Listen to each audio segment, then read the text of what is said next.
Hi. So, the topic for discussion for today is golden rules of accounting. There are two approaches in golden rules. One is the traditional approach and one is the modern approach. Today I'm going to cover the traditional approach and subsequently I'll post the modern approach video also.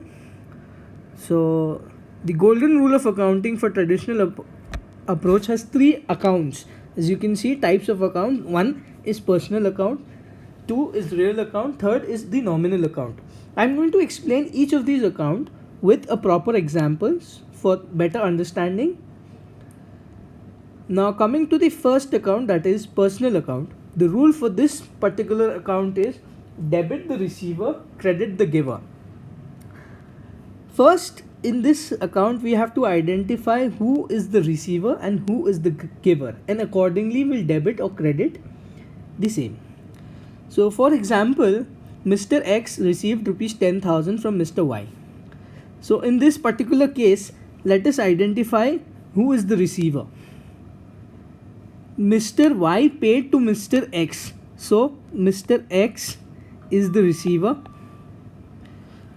and Mr. Y is giving the money. So Mr. Y is the giver. How do we journalize this entry? So in the books of accounts of X, we cannot debit or credit Mr. X, right? So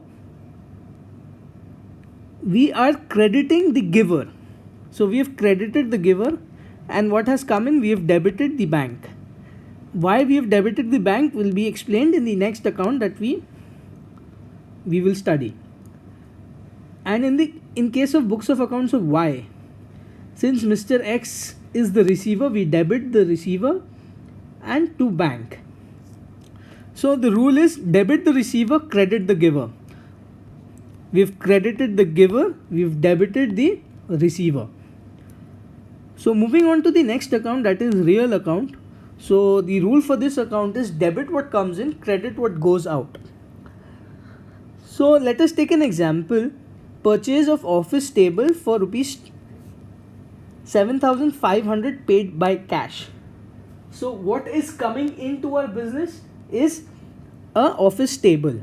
So debit what comes in. So we've debited office equipment, and what is going out of our business, that is cash. Cash is going out. So we'll credit cash. So we've debited what is coming in and credited what is going out.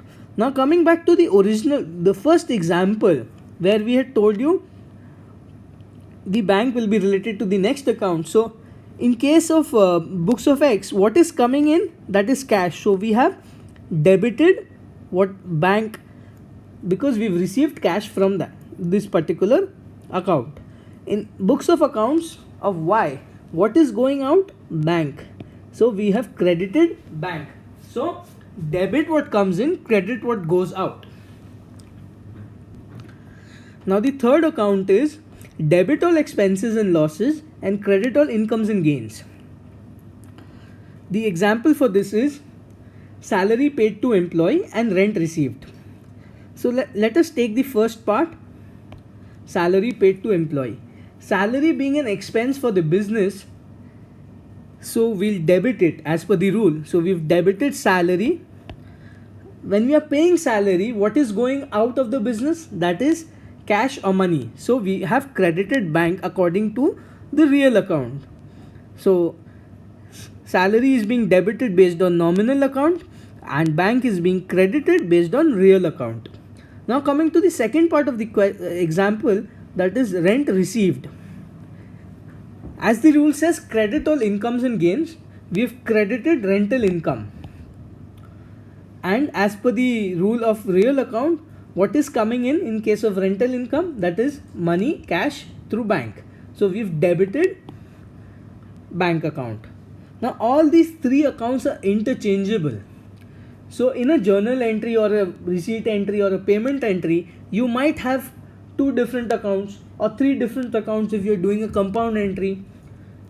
So it is not fixed that in an entry it will only have nominal account or a real account or a personal account. It might have two or three accounts in a mixture.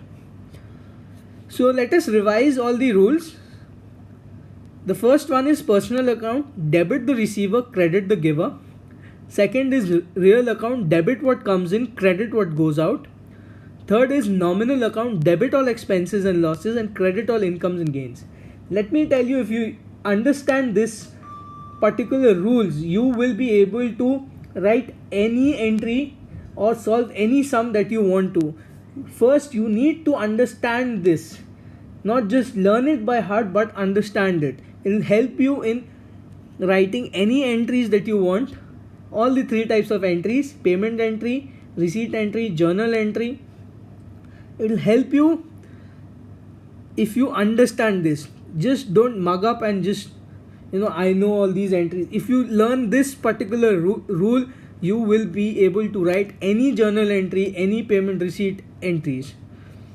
I hope you like this video. If you have any questions or suggestions, do leave a comment down below so that I could address to it. Thank you.